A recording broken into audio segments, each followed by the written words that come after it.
Impact ಅನ್ನೋದು ಈ cinema ಈಗ ಯಾವ ಮಟ್ಟಕ್ಕೆ ಹೋಗಿದೆ ಅಂದರೆ, ಕಮರ್ಷಿಯಲಿ ಮಾತಾಡೋಣ ಹೇಳಿದ್ರೆ ಎಸ್, ವೆರಿ ಗುಡ್, ಚೆನ್ನಾಗಿದೆ ರೆಸ್ಪಾನ್ಸ್ ಅಂತ ನೀವು ಹೇಳಿದ್ರೆ. ಬಟ್ ನಿಮ್ಮ ಹತ್ರ ಈಗ ಬಹಳಷ್ಟು ಮಹಿಳೆಯರು ಬರ್ಬೋದು, ಹೆಣ್ಮಕ್ಳು ಬರ್ಬೋದು, ಚಿಕ್ಕ ಮಕ್ಕಳು ಬರ್ಬೋದು, ಬಂದ್ಬಿಟ್ಟು ಕೈ ಹಿಡಿದು ಮಾತಾಡ್ತಿರ್ತಾರೆ, ಎಂಥ ಸಿನಿಮಾ ಮಾಡಿದ್ದೀರಿ, ಎಂಥ ಒಂದು ಇಂಪ್ಯಾಕ್ಟ್ ಬರ್ತಿದೆ, ಈ ಥರದ್ದು ಡೆಫಿನೆಟ್ಲಿ ಟಾಕ್ಸ್ಗಳಾಗಿದೆ, ನಿಮ್ಮ ಹತ್ರ ಬಂದಿದ್ದಾರೆ. ಏನನ್ಸುತ್ತೆ ಈಗ ನಿಮಗೆ?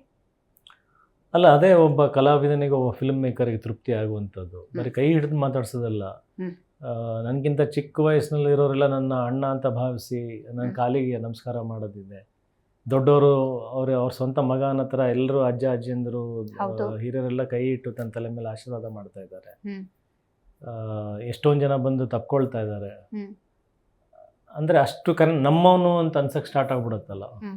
ಸೊ ಆ ಸಿನಿಮಾ ಆ ರೀತಿಯಲ್ಲಿ ಹಂಗೆ ಕನೆಕ್ಟ್ ಆಗಿದೆ ಅಂತಂದರೆ ಅದು ನಿಜವಾದ ಗೆಲುವು. ಆ್ಯಕ್ಚುಲಿ ಎಷ್ಟೊಂದು ಸಿನಿಮಾಗಳು ದುಡ್ಡು ಮಾಡಿರ್ತವೆ, ಆದರೆ ಜನ ಬೈಕೊಂಡು ಹೋಗಿರ್ತಾರೆ. ಕರೆಕ್ಟ್ ಅಲ್ವಾ? ಏನೇನೋ ಊಹೆ ಇಟ್ಕೊಂಡ್ಬಿಟ್ಟು ಟ್ರೈಲರಲ್ಲಿ ನೋಡಿ ಹಂಗಿರುತ್ತೆ ಹಿಂಗಿರುತ್ತೆ ಅಂದ್ಬಿಟ್ಟು ದೊಡ್ಡ ಓಪನಿಂಗ್ ಬಂದು ಟಿಕೆಟ್ ಪ್ರೈಸ್ ಜಾಸ್ತಿ ಮಾಡಿ ಒಂದು ದೊಡ್ಡ ಓಪನಿಂಗ್ ತೊಗೊಂಡು ದುಡ್ಡು ಮಾಡೋದು ದೊಡ್ಡ ವಿಚಾರ ಅಲ್ಲ. ಇನ್ಫ್ಯಾಕ್ಟ್ ನಾನು ಕೂಡ ಬರೀ ದುಡ್ಡು ಮಾಡಲೇಬೇಕಂತ ಇದ್ದಿದ್ರೆ ಕಮರ್ಷಿಯಲ್ ಸಬ್ಜೆಕ್ಟ್ಸು ಬೇರೆ ಥರ ಸುಮಾರು ಇದ್ವು. ಬಟ್ ನಾನು ಆಗಲೇ ಹೇಳಿದ್ನಲ್ಲ, ನನ್ನ ಕಡೆಯಿಂದ ಒಂದು ಕಾಂಟ್ರಿಬ್ಯೂಷನ್ ಏನು ಕೊಡ್ತೀನಿ ಅನ್ನೋದು ಪ್ರಶ್ನೆ ಆಗಿತ್ತು. ಸೊ ಆ ಥರದ್ದೊಂದು ಪ್ರತಿಕ್ರಿಯೆ ಕೊಟ್ಟಾಗ ಈಗ ಅವ್ರ ಮನಸ್ಸಲ್ಲಿ ಶಾಶ್ವತವಾಗಿ ಉಳ್ಕೊಳ್ತೀನಿ ನಾನು. ಇವಾಗ ಅಣ್ಣವ್ರನ್ನ ನಾವು ಇವತ್ತಿಗೂ ನೆನೆಸ್ತೀವಿ. ಬಿಕಾಸ್ ಅವರು ಕೊಟ್ಟಿರ್ತಕ್ಕಂಥ ಸಿನಿಮಾ, ಅವರು ಪಾತ್ರದ ಮುಖಾಂತರ ನಮಗೆ ಹತ್ರ ಆಗಿರೋ ರೀತಿ, ಅಭಿಮಾನಕ್ಕಿಂತ ಗೌರವ ಜಾಸ್ತಿ ನಮಗೆ ಅವ್ರ ಮೇಲೆ. ಸೊ ಈ ಪಾತ್ರ, ಈ ಹಿಂದೆ ಅಜಯ್ ರಾವಿಗೆ ಅಭಿಮಾನಿಗಳಿದ್ರು, ಜನ ಇಷ್ಟಪಡೋರು, ಲವರ್ ಬಾಯೋ ಇನ್ನೊಂದು ಯಾವುದೋ ರೀತಿಯಿಂದ ಪ್ರೀತಿಯಿಂದ ಎಷ್ಟು ಪ್ರೀತಿ ಕೊಡೋದು, ಇಷ್ಟ ಕೊಡೋದು ಬೇರೆ, ಗೌರವಿಸೋದಿದೆಯಲ್ಲ, ಅದು ಬಹಳ ಅಪರೂಪ ಕಲಾವಿದರಿಗೆ ಸಿಗೋದು. ಅದು ನನಗೆ ಯುದ್ಧಕಾಂಡ ಮುಖಾಂತರ ಆ ಗೌರವ ಪ್ರಾಪ್ತಿ ಆಗಿದೆಯಲ್ಲ, ಅದು ಒಂದು ದೊಡ್ಡ ಪ್ರಶಸ್ತಿ. Oscar, national award, state award ಎಲ್ಲಕ್ಕಿಂತ ದೊಡ್ಡದು ಜನ ವಾಲಂಟ್ರಿಲಿ ಆನೆಸ್ಟಿಯಿಂದ ಬಂದು ಗೌರವ ಕೊಡೋದಿದೆಯಲ್ಲ, that is great. Okay okay. ನಿಮ್ಗೇನಾದರೂ ಯಾವುದಾದ್ರೂ ಸಿನಿಮಾ ಅಥವಾ ಯಾವುದಾದ್ರೂ ಘಟನೆ ಇನ್ಸ್ಪೈರ್ ಮಾಡಿತ್ತಾ, ಅಥವಾ ಇಲ್ಲ ಸಬ್ಜೆಕ್ಟ್ ಬಂತು ಇದು ನಂಗೆ ಇಷ್ಟ ಆಯಿತು ಈ ಥರ ಡಿಸೈಡ್ ಮಾಡಿದ್ದ? ಯಾಕಂದರೆ ಯಾವುದು ಬೇರೆ ಸಿನಿಮಾ ಯಾವುದು ಇನ್ಸ್ಪೈರ್ ಆಗಿದ್ದಲ್ಲ, ನನಗೆ ಈ ಕಥೆ ಕೇಳಬೇಕಾದ್ರೆ ಇಮಿಡಿಯೇಟ್ಲಿ ಕನೆಕ್ಟ್ ಆದೆ ಅಷ್ಟೇ. ಆ್ಯಂಡ್ ಸುದ್ದಿವಾಹಿನಿಯಲ್ಲಿ ಡೆಫಿನೆಟ್ಲಿ ನೀವು ನೋಡ್ತಾ ಇರ್ತೀರಿ, ಅವಾಗ ಬರುವಂಥ ಕೆಲವೊಂದು ಕೇಸ್ಗಳು, ಈ ಥರದ್ದೆಲ್ಲ ಸಿಚುವೇಶನ್ಸ್ ಇರುತ್ತಲ್ಲ, ಅದೇನಾದರೂ ಯಾವತ್ತೋ ಮನಸ್ಸಲ್ಲಿ ಕೂತ್ಕೊಂಡು ಸೇಮ್ ಸಬ್ಜೆಕ್ಟ್ ನಿಮ್ಮ ಹತ್ರ ಬಂದಾಗ ಏನಾದರೂ ತಗೊಂಡ ನಿರ್ಧಾರವಾ? ಇಲ್ಲ, ನನಗೆ ಸುದ್ದಿವಾಹಿನಿಯಲ್ಲಿ ಬರೋ ಕೇಸಸ್ಗಿಂತ ಜಾಸ್ತಿ ಕೇಸಸ್ ಬಗ್ಗೆ ಮಾಹಿತಿ ಇದೆ. ಬಿಕಾಸ್ ನಮ್ಮ ಮನೆಯಲ್ಲಿ ನಮ್ಮ ಜಡ್ಜ್ ಆಗಿರೋದ್ರಿಂದ ಈ ಥರದ ಸುಮಾರು ಕೇಸಸ್ಗಳು ಕೇಳಿದ್ದೀವಿ. ಎಷ್ಟೊಂದು ಬೆಳಕಿಗೆ ಬಂದಿಲ್ಲ, ಜಗತ್ತಿಗೆ ಗೊತ್ತಿಲ್ಲ, ಅಷ್ಟೊಂದು ಅತ್ಯಾಚಾರ ಆಗಿರೋ ವಿಚಾರಗಳನ್ನು ನಾನು ಕೇಳಿದ್ದೀನಿ. ಆಮೇಲೆ ನನಗೆ ಸ್ವತಃ ಒಂದು ಮಗಳಿರೋದ್ರಿಂದ ಆ ಭಾವನೆಗಳು ಬೇಗ ಕನೆಕ್ಟ್ ಆಗುತ್ತೆ ಅಷ್ಟೇ. ಇಲ್ಲೆಲ್ಲೂ ಕೂಡ ಬೇರೆ ಅಂದರೆ ಇನ್ಸ್ಪೈರ್ ಅವ್ರು ಹಿಂಗೆ ಆಗಿತ್ತು ಅದಕ್ಕೆ ಹಿಂಗೆ ಮಾಡ್ಬೇಕು ಅನ್ನೋದಲ್ಲ. ಎವ್ರಿ ಡೇ ನಡೀತಾ ಇರತಕ್ಕಂಥ ಕಾಮನ್ ಕೇಸ್ ಅಷ್ಟು ಕಾಮನ್ ಆಗ್ಬಿಟ್ಟಿದೆ. ಒಂದು ಹೆಣ್ಮೇಲೆ ಅತ್ಯಾಚಾರ ಆಗೋದು ಇಟ್ಸ್ ಕ್ವೈಟ್ ಕಾಮನ್ ಅನ್ನೋ ಥರ ಆಗೋಗ್ಬಿಟ್ಟಿದೆ. ಸೊ ಹಂಗಾಗಿ ಯಾವುದಕ್ಕೆ ಅಂತ ರಿಲೇಟ್ ಮಾಡ್ಕೊಳ್ತೀರಾ? ಪ್ರತಿಯೊಂದು ಇನ್ಸಿಡೆಂಟಿಗೂ ರಿಲೇಟ್ ಆಗುತ್ತೆ ಯುದ್ಧಕಾಂಡ.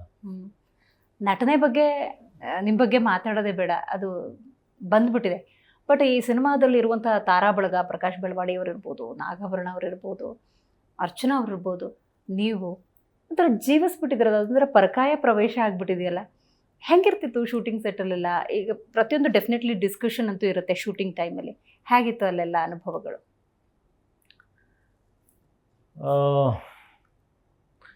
ಅಂದರೆ ಎಲ್ಲರೂ ಪ್ರೊಫೆಷ್ನಲ್ ಆರ್ಟಿಸ್ಟ್ಸ್. ಹೌದು.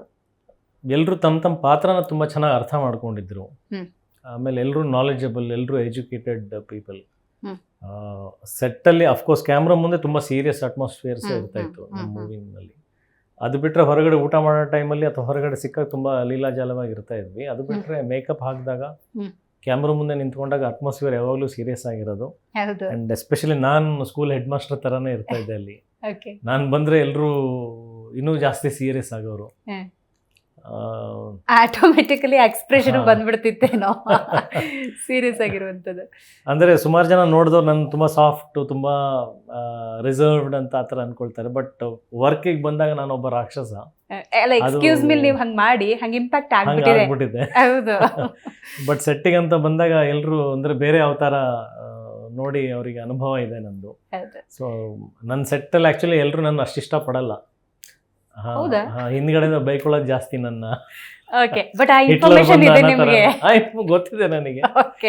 ಬಟ್ ಏನಂದ್ರೆ ಕೆಲಸ ಆಗ್ಬೇಕು. ಬಟ್ ಆರ್ಟಿಸ್ಟ್ ವೈಸ್ ಎಲ್ಲರೂ ಅರ್ಥ ಮಾಡ್ಕೊಂಡಿದ್ರು. ಅಂದ್ರೆ ಎಲ್ಲರೂ ಅದೇ ಝೋನಲ್ಲೇ ಇದ್ದಿದ್ದಲ್ಲ, ಎಲ್ಲರೂ ಅವ್ರವ್ರ ಪಾತ್ರದಲ್ಲೇ ಇದ್ದಿದ್ದು. ಒಂದ್ ಕಡೆ ಪ್ರಕಾಶ್ ಬೆಲ್ವಡಿ ಅವರು ಒಂದು ಪ್ರೆಸ್ ಮೀಟಲ್ಲೂ ಕೂಡ ಎಲ್ಲೂ ತುಂಬ ಚೆನ್ನಾಗಿ ಹೇಳಿದ್ರು ಒಂದು ಮಾತನ್ನು. ನಾನು ಅಭಿನಯ ಮಾಡಬೇಕಾದ್ರೆ ನಾನು ಹೇಳುವಂಥ ಡೈಲಾಗ್ಸು ನಾನು ಅನುಭವಿಸ್ತಿರ್ತಕ್ಕಂಥ ಸಂದರ್ಭನ ನೋಡಿ ಅವರೊಬ್ಬ ವಿಲನ್ ಆದರೂ ಅವ್ರಿಗೆ ಕಣ್ಣಲ್ಲಿ ನೀರು ಬರೋದಂತೆ, ಆದರೆ ಆ ಪಾತ್ರವಾಗಿ ಅಳಬಾರ್ದು, ಅದನ್ನು ಕಂಟ್ರೋಲ್ ಮಾಡೋರು. ಸೊ ಅಷ್ಟು ಇನ್ವಾಲ್ವ್ಡ್ ಅಟ್ಮಾಸ್ಫಿಯರ್ ಆಗಿತ್ತು ಅದು. ಬಹಳ ಅಪರೂಪ ಅದು ಆ ಥರ ಆಗೋದು.